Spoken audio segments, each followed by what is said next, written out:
In today's video, I'm gonna showcase a game I've played in a tournament recently. It was the Warchief Club 6. It's just a weekly tournament. In this case, my opponent was Score, which is a very highly ranked player, both on ladder and has a decent performance track record in tournament. I don't know exactly what rank he's right now, but at the time of me playing, he was rank 38 on a ladder.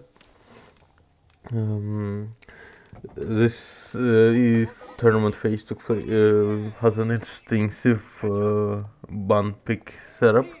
The map with high view, which was picked out of 5 maps of French Pass, Mongolian Heights, Hill and Dale, Arabia, and High View. I banned Mongolian Heights and Arabia, he banned French Pass and Hill and Dale, so we got High View. And for the Civ pick, the tournament was set up in such a way so that both players pick 2 civs, then each one snipes one of the opponent's civs. So essentially, the opponent decides which civs they want to play against. So we got Rus versus English. As Rus, I have a certain build order on every single land map. I start out with the scout from the TC.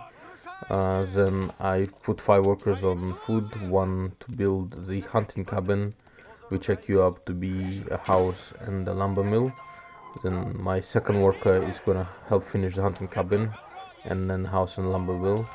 Those 2 will eventually go to collect wood, while every other worker goes to collect food. I got a pretty lucky start here in terms of my bounty I'm gonna get. I got 2 of my own deer camps, which is almost the bare minimum in terms of deer, but it's decent start given that I found 4 wolves already by themselves. The reason is High View is a really good Rus map is just due to the high number of wolves scattered around the map. Wolves is one of the higher incomes of bounties for Rus, and any map that has a large amount of them is by definition is good for Rus.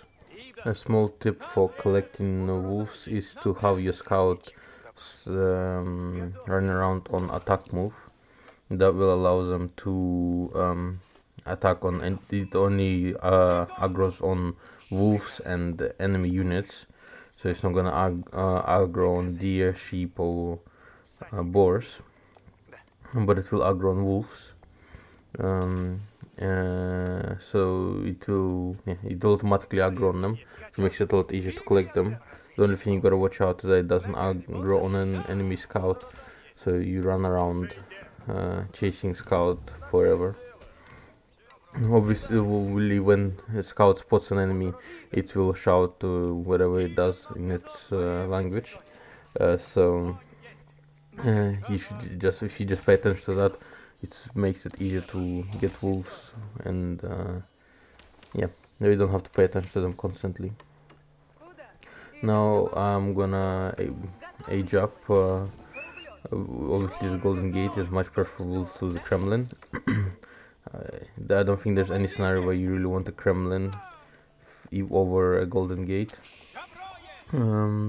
Yes, my opponent has a decent amount of wolves following him, so I'm gonna try to snipe a few down if at all possible.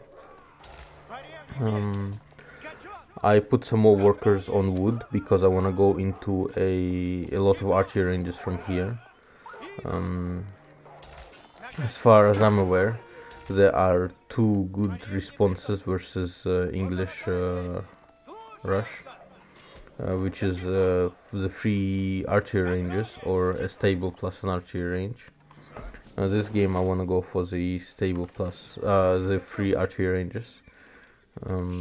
So I went into wood early, so I'm going to be able to drop them down as soon as I can.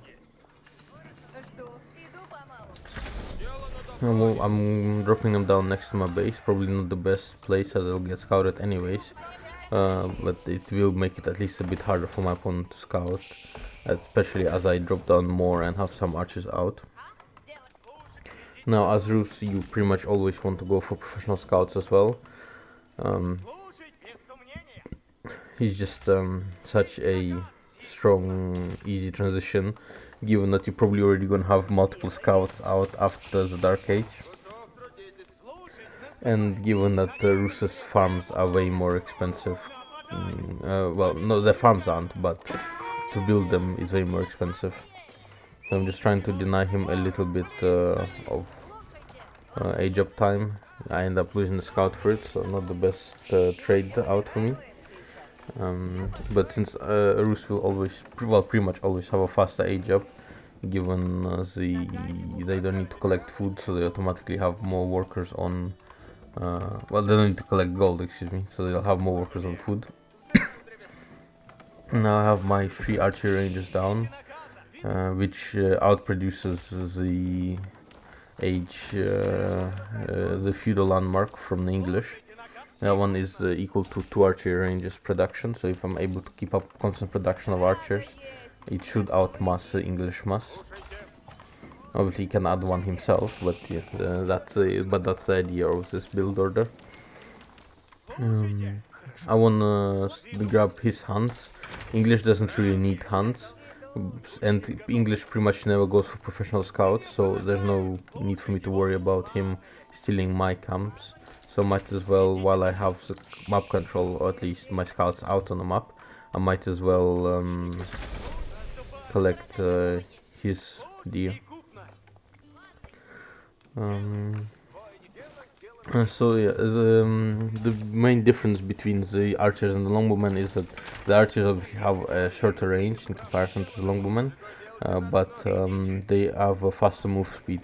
So technically you should be able to catch up to the longbowmen with your archers, and if you can do that, then you should be able to trade out with them. I tried to move my archers to surround his scout initially, but he paid attention and moved it away in time. Since I lost a scout earlier, I'm building up a scout now to add to my, because I want to have, you really only need 2 or 3 scouts ferrying deer, but I don't want to be constantly worrying about, ferrying deer. Like if I'm not constantly doing it, I should want to be okay. I don't want to be forced to have such consistency on it. So having 4 scouts makes it so that you don't have to pay attention to it as often. Like, you can miss out a few rallies. And the reason I added another scout is because I want to keep an eye on what my opponent is doing. So here I'm gonna try to zone out my opponent with my archers so that he cannot scout. I see that he's building up an archers himself, so here I throw down a stable, which is should be hidden by the forest and makes it quite hard for my opponent to scout.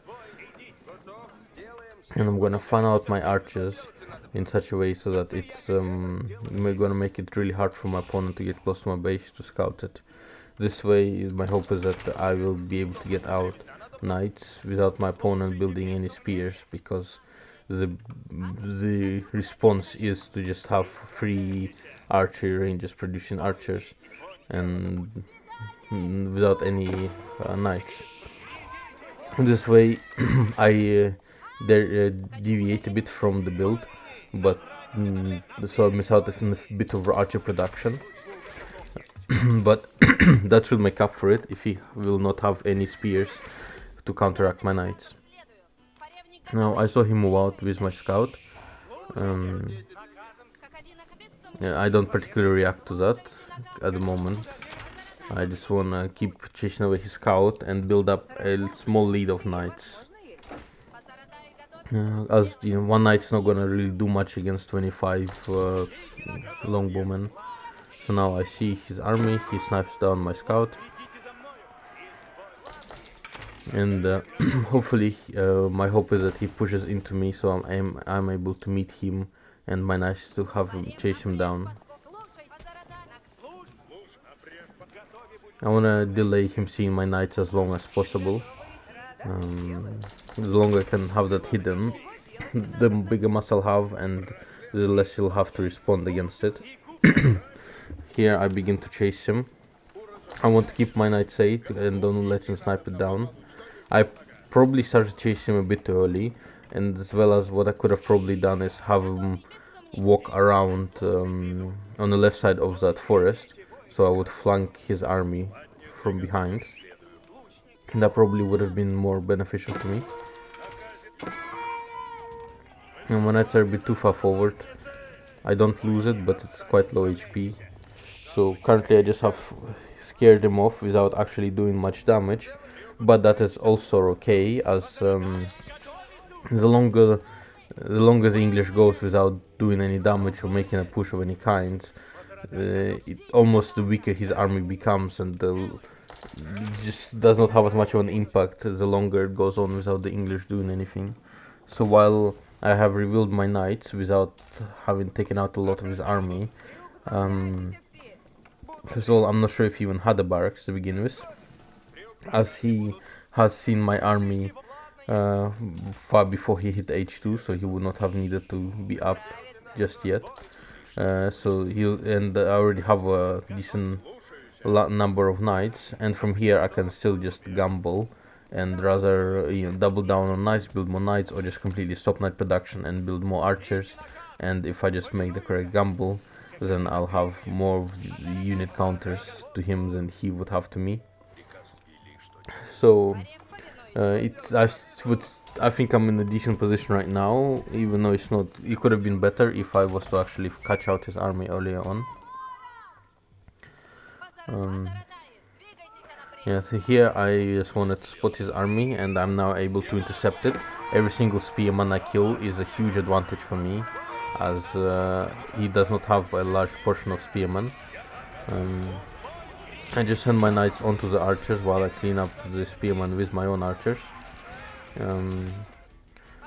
Since his archers are slow, his longbowmen are slower, I'm able to catch up to them, and with my knights shielding the first bits of damages, I should have a larger mass of archers. Now I try to split my damage with my archers, but it's a bit useless as I don't have enough to one-shot whatsoever, so that was a bit of a waste. So I tried to target down the low HP ones first, but I think at this point this was mostly negative micro, as I don't think I actually benefited from micro during that fight. Now I did lose a scout here because I didn't pay attention for a bit, which was not required. I could have easily killed that horseman without losing anything. I'm also surprised that he has went for a horseman. It means he has added a stable and produced a unit out of it instead of adding more spearmen, for example. Having a more spearmen would have allowed him to soak for the archers a bit better, or even for that matter having more archers, as I was able to clean up his army, but it wasn't overwhelming victory. There was quite a few archers left alive. There wasn't that many archers left alive from my side. I do have a decent mass now, but that's mostly from my reinforcements trickling in.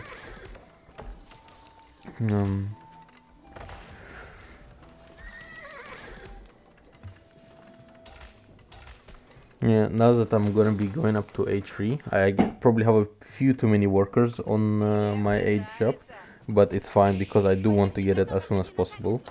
But if I am able to get my H3 before him, especially with a significant lead, that will put me in a very good position, because I will be able to collect the landmarks, collect the relics around the map. Rus does not get any particular benefit to having relics, but since the age up already allows you to produce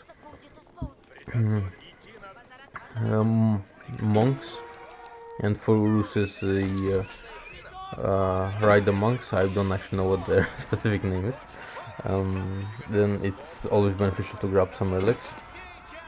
Now my opponent went for another push, which was unlikely for him to end well, given that I already crushed his previous army. He does get a few worker picks here and there, but I should eventually be able to clean this up. I could have mic'd that worker back, there was no need for that one worker to die.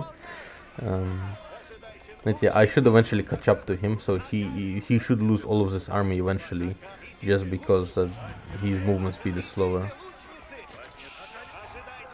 I ran past the spears with my knights,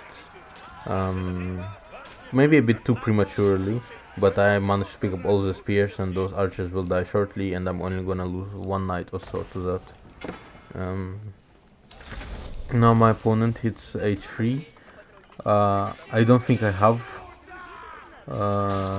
a monk out yet, a warrior monk. There we go, that's the name for them. Which is a bit poor. I should have had the warrior monk out already, and this should have been my second or third going out right now. I also should have a bit more workers on gold, but this is what I mean about the farms. They're just not efficient enough because the hunting cabin is just so expensive already. But now that I've repelled two of his pushes, I should be in a good position, and you can also gauge that based on your opponent's response. Since my opponent is now going for a mass wall-off, and he wants to freeze the game and stop all of my harass that will be coming shortly.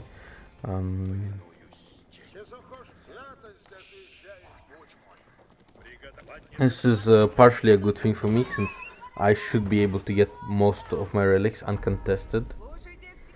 And now I actually start rallying my workers on gold. So I mismanaged my economy a little bit. I could have sold a few tickets to get more gold out, so I could get more warrior monks out. So that was, I did make a few mistakes. I wanted to chase down those workers, but since they got into the king's palace, and there was a king's palace there as well, it just was not very viable for me. Probably could have afforded to just stay there and capture the site with my warrior monk. Would have been a useful thing to do. Also, probably should have gotten wheelbarrow a bit earlier than I end up doing now. Now, this raid is not gonna end up doing much of anything. But my main goal right now is to just get a lot of relics. If I can collect at least 3, preferably more, but if I can collect 3 relics, I will be in a decent spot. Now that hunting cabin placement is also probably not the greatest, just because I'm not going to be able to build much around it in terms of farms after the wolves are gone. Now I tried to go for a bit of a run by. He has a forward turret, so tower, so he notices and moves back, but it's still not a useless attempt. Like, it forced worker idle time, so it was beneficial to me, even though I didn't do any actual damage. Now I've gotten relics from his side of the map, which is really nice for me.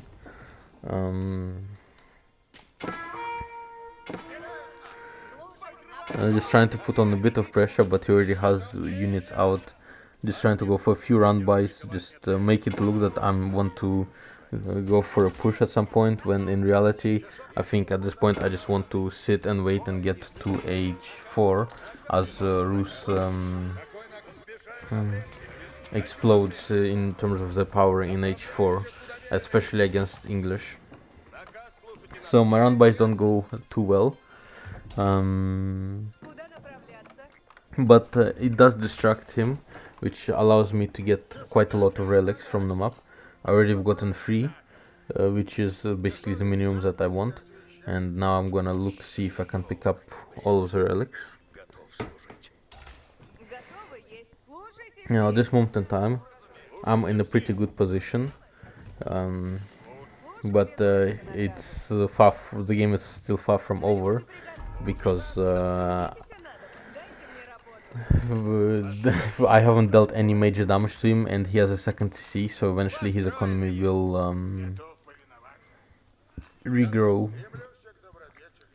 I should have went for the sites also a bit earlier, since I had access to them with just 3 gold. There's no reason not to have them. I'm not too far away from aging up, so now my goal is to age up. I probably should have been keeping an eye on his army and what he has a bit better than I have done so far. He has a lot of spearmen, as I saw with him protecting that relic, but I don't know if he has anything else behind that. As those spearmen alone is not much for me to be afraid of. I know he has around 20 archers still, but I doubt he'll be going for any sort of push. But it would be beneficial if it wasn't just doubt, but if I would know for a fact if he was going for a push or not. So he picks up my warrior monk that was capturing the site. I could have definitely saved it, or just and maybe even gotten the site still.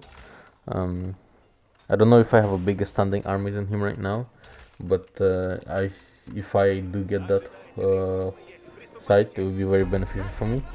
I should have killed both of the boars way sooner, and I killed that one, but I completely ignored the other boar for some reason, which is not the smartest decision by any means.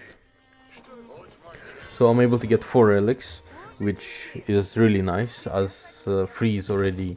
Well, 3 is always good because that's basically more than your opponent.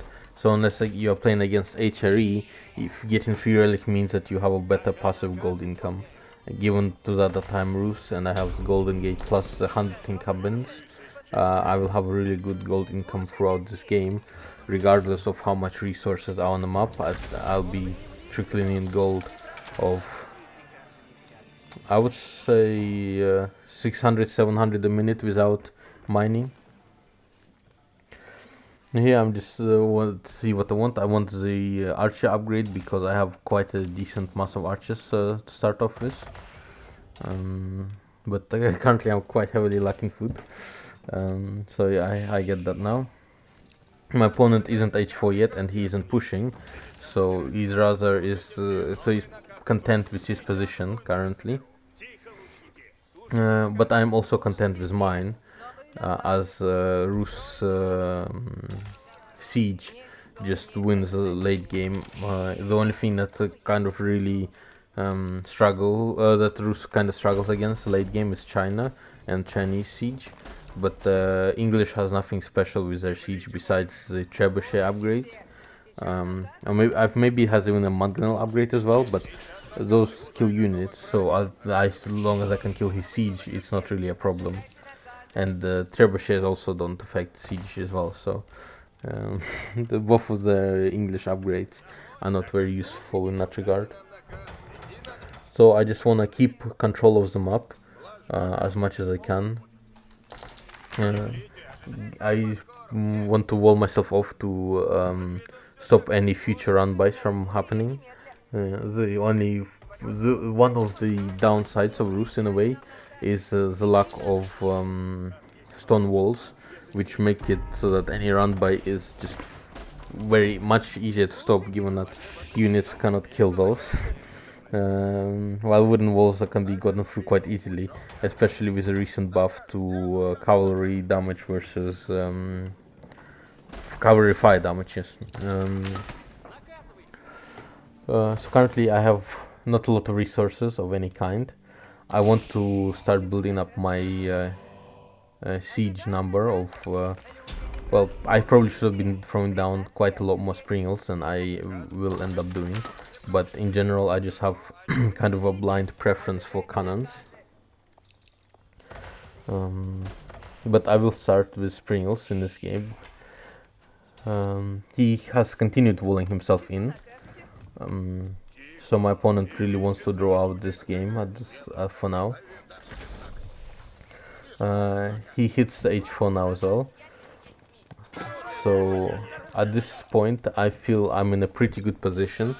As long as I deny him the golds outside of his base and don't let him start a trade economy, I should be in a really good position.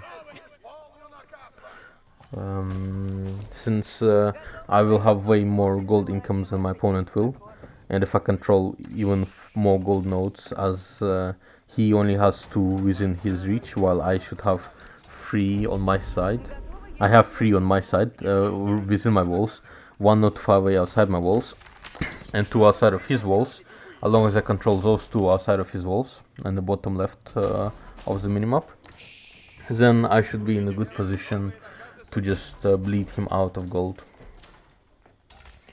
Yeah, at this point I just want to build up my siege numbers, since I don't have, well, for two reasons. So Springles are OP, and I don't have a lot of money to produce cannons. I just dropped down some Springles to begin with, in case he has a large number of siege. As my economy management, I mean, to be honest, I don't think it was too bad, given I was low on all of my income, therefore probably I was doing a good enough job. But I don't trust my economy management too much. So if he has a few cannons coming out now, it would be nice to be able to stop him. And since the Rus Spring are so OP that they probably will reach trebuchets, even if they only have -2 range from trebuchets, I believe. Trebuchets have 15 and they have 13. So yeah, given the Rus power spike in late game, both due to siege and the Strel C being just so overly broken, I feel in a decent position currently. Gonna go up to max supply, at least in terms of availability of it, and then eventually, sometime soonish, I wanna start adding in some cannons, just to put on pressure on him and eventually try to push to end the game. Now I have free siege workshops. The reason why I'm getting all of my upgrades in the top one is because upgrades are not affected by the price reduction of the high tower, I believe it's called, while the cost of the unit production does. So it's far more beneficial to get the units at the ones that are surrounded by the high tower, while the upgrades you can get anywhere.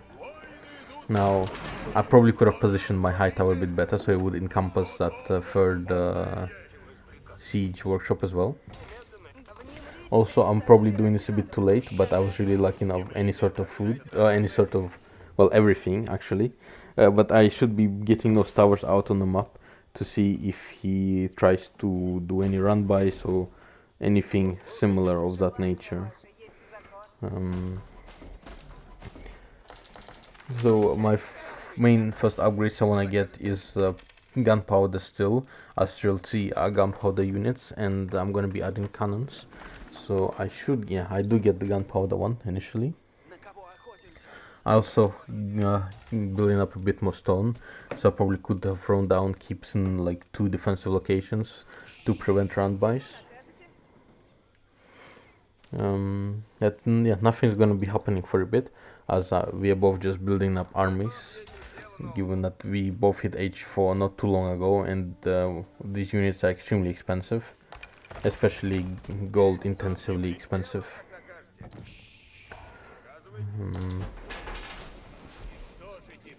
I do want to make sure to get some more upgrades from the high tower. I'm not sure if I've gotten the cannon upgrade yet or not. Well, the bombard, I call them cannons, but that's not exactly correct. Yeah, so at this point it is a bit of a slow game from here on out. The reason I want to add in a few more stables is because I want to have some sort of front line for my Streltsy, as is they will get melted without a front line. I'm gonna slowly start chipping away at his wall, for 2 reasons. I don't really have to push to be able to win, but while I believe my economy should be further, he did get a second C, while I didn't, so which I believe should only just make up for the relic deposit of me having +4 and him only having +1. It should be I should still have around equal income, if not better. But if his economy is stronger than mine, he might be able to go for a wonder faster than me, which is how Hera won versus Marine Lords Rus, English versus Rus, in a similar scenario game almost, except that he was a bit more successful in early game with English. So I definitely want him to prioritize producing units and not thinking about going up for wonder just yet. as it will be really hard to. I'm not gonna be able to go for the sacred sites to cancel out the Wonder 15-minute timer, given that the sacred site is gonna be almost as well defended as the Wonder on this map, anyways. Or at least, well, not even on this map, but on this current spawn of the map. You can get a different spawn of relics, where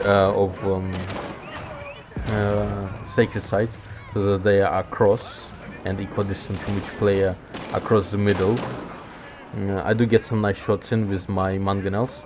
Now these walls really mess me up in terms of my pathing of my units, so my cannons and springles are gonna be going in really close, which is not the best for me, but also it's not horrible.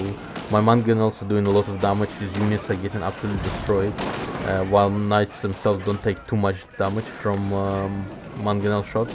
So it was, even though it looked like not the most efficient way to take that fight, well, and I mean it still probably was not the most efficient way to take that fight, it was still favored, the outcome of it was still favored for me. Now I have way bit too much wood production. I probably should move some of my wood workers to gold, and maybe even make a few more farms. But yeah, this is essentially pretty much exactly what I wanted to achieve, to just have a very successful trade versus him, just so that he is forced to make more units and waste more money, and eventually hopefully I will have enough to go for Wonder or just break through and push into him.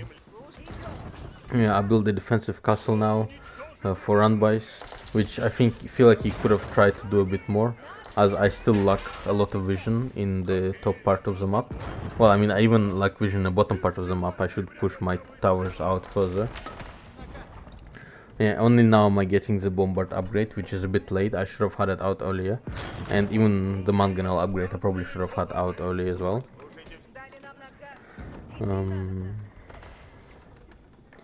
But other than that, I'm doing pretty well in terms of upgrades, and I'm maxed as well. Yeah, I probably also should have had some blacksmiths going a bit earlier. The perfect number of blacksmith is 4 if you want to get like all of the upgrades without having any. But usually 3 will suffice if you had any sort of upgrades earlier on in the game. Yeah, archers just tickle the cannon, so it's not much of a threat.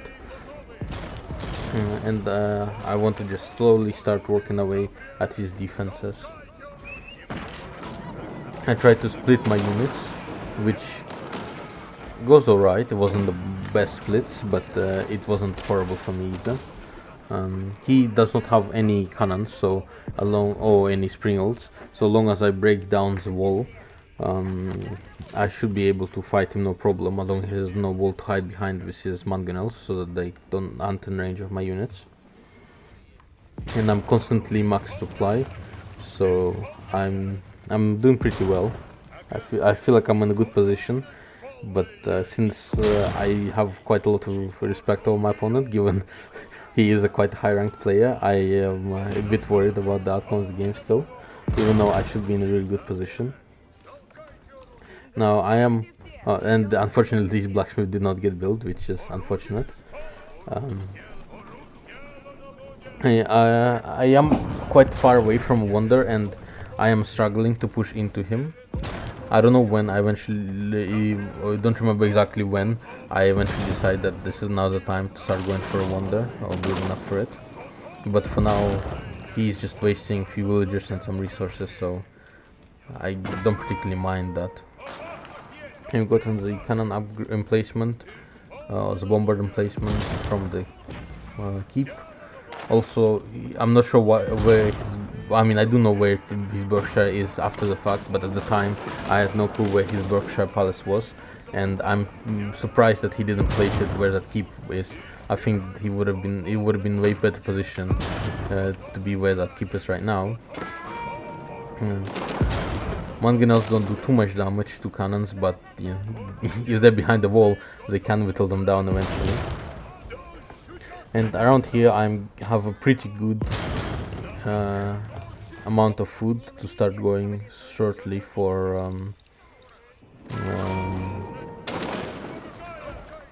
a Wonder.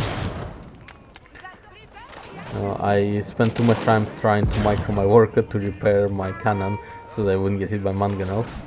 I should have had my mangonels in position to kill his archers, so that was definitely a poor trade for me, which wastes a lot of gold, delaying my wonder even more.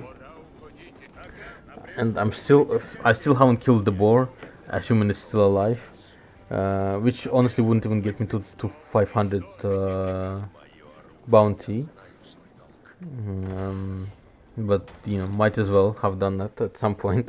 And I still don't have enough vision around the map. I should push my vision a bit further, which I hopefully do. Yeah, which I finally do now. I'm still maxed-ish. The only reason I'm not maxed is because I wanna max out on cannons and I'll take just a bit of time to produce. I kill off all of my archers since those are useless units at this point in time. I would much rather have Streltsies than archers. And yeah, now I'm only missing really gold for my wonder. It's going to be quite difficult to push into him even without any units to any siege to kill siege. Just having the wall and constantly rebuilding the wall makes it so that his mangonels can always be in position, in range of my cannons and around them, without being in threat of my cannons. And here's where I'm start thinking about the wonder, selling down enough to have gold, and I'm basically almost there for the wonder.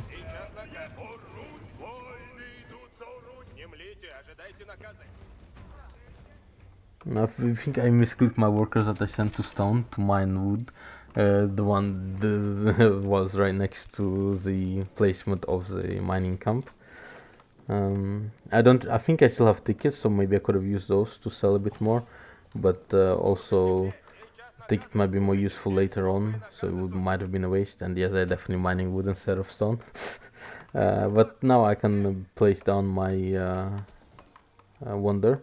I wanted to place it in between my buildings. I should have just destroyed that mining camp and then be able to place it right there.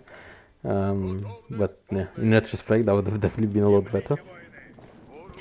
But now that I dropped down my wonder and I have a lot of workers going up with it, he should not be able to contest the wonder timing if he even has enough resources to go for it himself.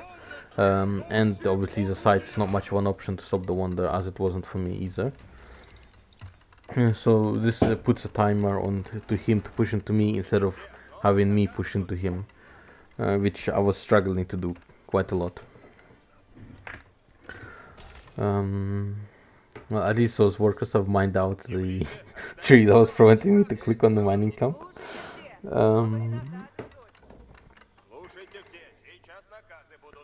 So I pushed my vision at least slightly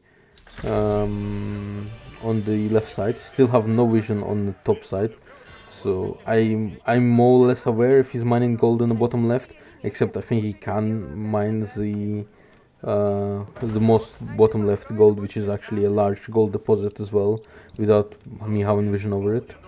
And I don't have vision over the top one, though I really doubt he'll be mining that one. Now, I'm not sure if this was a good decision from him to go into my army. He's just gonna run by with his mana tams and kill my siege, because I cannot kill him fast enough and my siege will go down because of it. And mana tams are reasonably cheap, so it's not the worst move.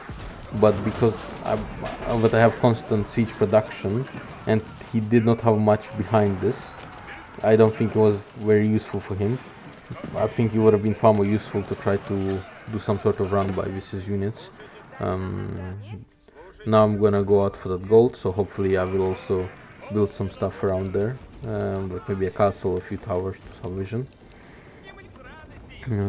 So this was definitely a very good trade for me, even though I think we went about even, if maybe not even more beneficial trade for him, just because mana tams are so insanely cheap, while cannons are, well, actually, given that I'm playing Rus, most of those cannons were probably quite a lot cheaper, so actually still beneficial for me probably. Usually the cannons would have been 1k each, and also he killed a few mangonels, so that would have been like 4 to 5k resources lost, while for me it would have been 3 to 4k resources lost. So No, it's definitely very nice. Yeah, I just built a castle there just to make it harder for him to run by through that. I built the tower finally for some vision. Should have built additional towers there and one more further down to have vision of when he actually moves downwards. He finally starts to destroy my keep and has some cannons out. Um, it's not the end of the world if my keeps end up going down, but obviously if I can't prevent it, I would rather prevent it. My cannons have insane fire rate due to the reduced buff, so it's not particularly a problem for me to just break down through the wall, and then it would be way faster to do that than having my cannons move around, as of the recent patch which nerfed the movement speed of Siege so incredibly much, which I think is a good thing overall, but it's just, Jesus Christ, it's so slow to move your units now. I don't really need any other upgrades besides the building one. And the building one is not necessary. I don't think it gives you a huge buff, but given that I have a wonder and multiple castles, it's definitely a muscle keeps, and it's definitely a useful thing to have. Now I've tickled down only 3 minutes so far, even though it really felt like more time has passed. And with this, you should be able to get the snipe on my keep. But it's not the end of the world that he does. Especially given that he did lose 2 cannons, which are very gold intensive, and him not having access to a lot of gold, at least as far as I'm aware. Losing 1 keep is not the end of the world for me. Now I ran out of stone. I think that's besides the stone that's right in front of his wall, which I'm not going to be able to get. That's I don't have any more stone income. I mean, I guess I could go for the bottom left one, and given that he's not there on and isn't stepping outside his wall, I probably would be quite safe to do so. And this was another, well, I guess that wasn't really a mistake since he didn't, it was a mistake, but since he didn't end up losing anything, it wasn't a mistake that did anything for him. Or, well, didn't do anything for me, I guess. Finally, I moved 1 tower up further. Like, my vision to admit it was very lucky in this game. I should have had more towers out on more locations. Especially given I had quite a lot of money at this point and maxed quite often. Like, there's no excuse for not having more towers out. And there's definitely a misplay for me. I'm still lacking probably a tower further down on the left and a tower further down on the right, on the top side as well.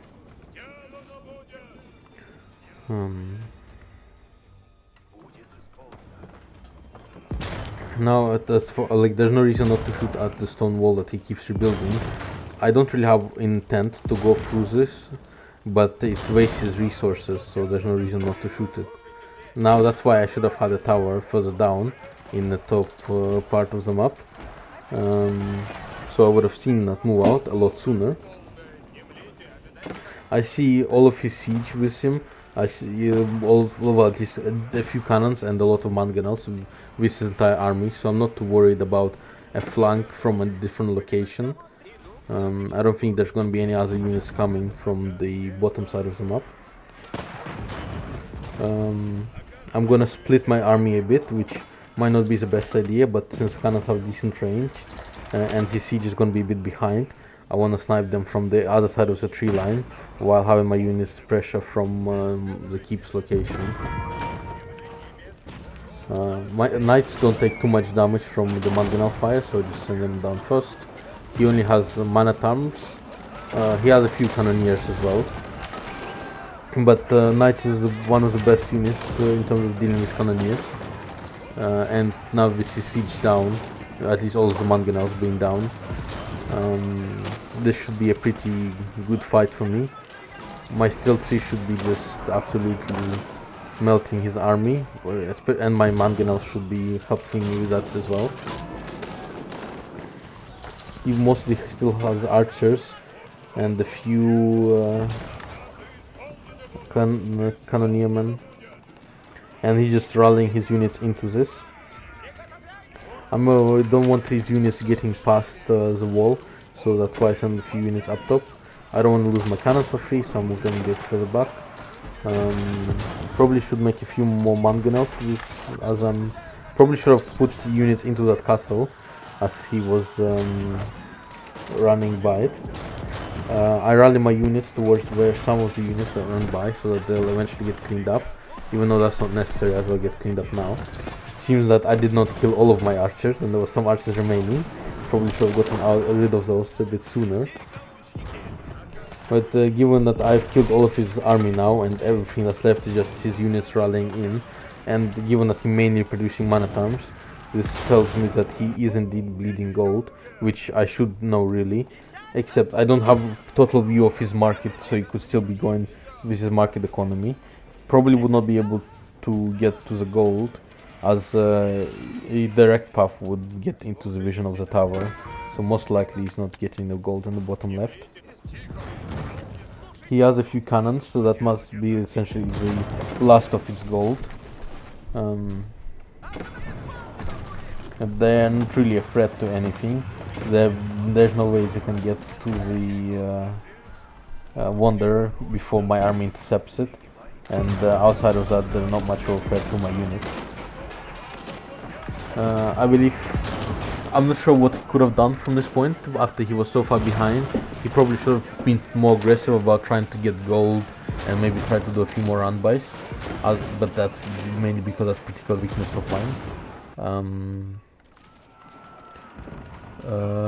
He also probably should have went for man-at-arms plus mangonels and just run at my siege with man-at-arms and have mangonels clean up the rest of my units. But with him being this far behind, I'm not sure he could have done much. I don't know if I agree with the archer or longbowman production, but I think he just did not have anything else to produce, and given that he has an advantage in terms of having longbowmen, I guess it's the only thing he could really do. But now we burned 10 minutes on the timer for the Wonder, and was able to win quite favorably, I would say, every single fight. The only problem is that he's most often losing way less valuable units than I am. I'm losing my siege and my strelts and my knights, which are very gold intensive and expensive units, while he's losing man-at-arms and the longbowmen, which are not very expensive units and not gold intensive whatsoever. So I do get a bit worried around here, in that if he is able to keep flooding me, maybe eventually he will be able to overtake me, as I don't have enough food or gold income, but that's only due to my poor economy management, as I could have transferred those 55 workers on wood to anything else. But my opponent calls GG, and I beat a top 50 player. That's gonna be it for this video. Thanks for watching, and I'll see you next time.